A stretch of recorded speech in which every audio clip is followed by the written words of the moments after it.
កង្កដា2022លោកកាយលោកពុកជួបភ័យឈាមកកគូក្បាលលឹងឈាមលៀមភ្លៀមបាញ់ឈរនេត្រាស្ដុកស្ដឹងកាយាបាត់មាត់ស្ងាត់សូនមានតែពុកមួយកំព្រាម្ដាយហើយលោកកាយលោកពុកចាំងហើយកូនត្រូវមើ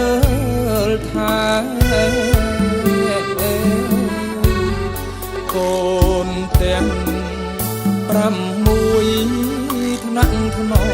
នៅក្បែរឲ្យដូចពុកម៉ែថែកូនរៀងមកអណន់តាំងគុណគ្មានអ្វីទឹមបានលោកទាំងពីរប្រានចិញ្ចឹមកូនចៅ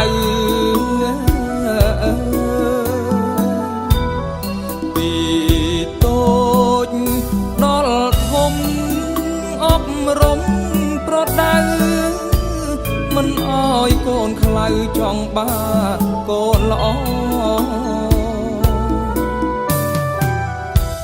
កើតចាស់ឈឺស្លាប់ជាច្បាប់ធម្មជាតិលោកកាយលោ